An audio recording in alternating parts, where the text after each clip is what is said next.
চাঁদাবাজির আমার দরকার নাই, পৃষ্ঠপোষকতা করে রাজনীতির আমার দরকার নাই। তারপর সে যদি আমার নামে কোনো কমপ্লেন করতে চায় করুক ভাই, ইচ্ছা মতো করুক। মামুনুল হককে জিজ্ঞেস করেন যে তার আত্মীয় স্বজন মিলে কতখানি চাঁদা তুলেছে এবং কত তার সম্পত্তি রেখে গেছে যে সে এতগুলো লাগাইলো। ওদের কাজই ওয়াজ করা, ওয়াজে যে মিথ্যাচার করা।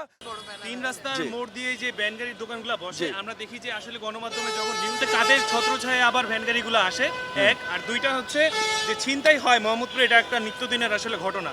কিন্তু ছিনতাইকারীদের ধরার পর দেখা যায় যে কিছু দলের আসলে পরিচয় দিয়ে আসলে তাদেরকে ছাড়িয়ে নিয়ে যায়।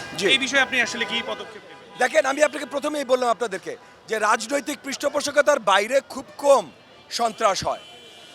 আমি যদি ধানের শীষ মার্কায় ভোট পেয়ে জয়যুক্ত হয়ে আসি তাহলে কোনো ধরনের রাজনৈতিক পৃষ্ঠপোষকতায় সন্ত্রাস এখানে হবে না। চাঁদাবাজির আমার দরকার নাই, পৃষ্ঠপোষকতা করে রাজনীতির আমার দরকার নাই। আমার পেশা আছে ভাই, আমি অন্য 10 জনের মতো না।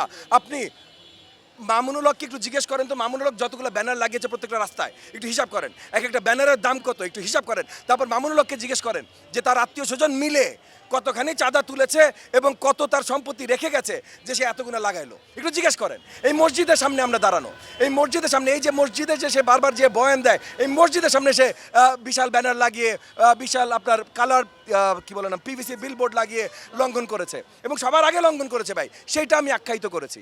তারপর সে যদি আমার নামে কোনো কমপ্লেন করতে চায় করুক ভাই, ইচ্ছা মতো করুক। ওদের কাজই ওয়াজ করা, ওয়াজে যে মিথ্যাচার করা।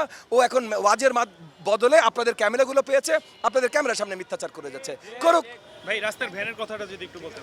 রাস্তার ভ্যানগুলো যেটা আপনাকে বললাম যে ভাই রাজনৈতিক পৃষ্ঠপোষকতা হয়, আমার এই চাঁদাবাজির দরকার নাই, আমার পৃষ্ঠপোষকতার দরকার নাই। সো আমাকে যদি জনগণ ভোট দিয়ে জয়যুক্ত করে তাহলে এগুলো বন্ধ হয়ে যাবে ইনশাআল্লাহ।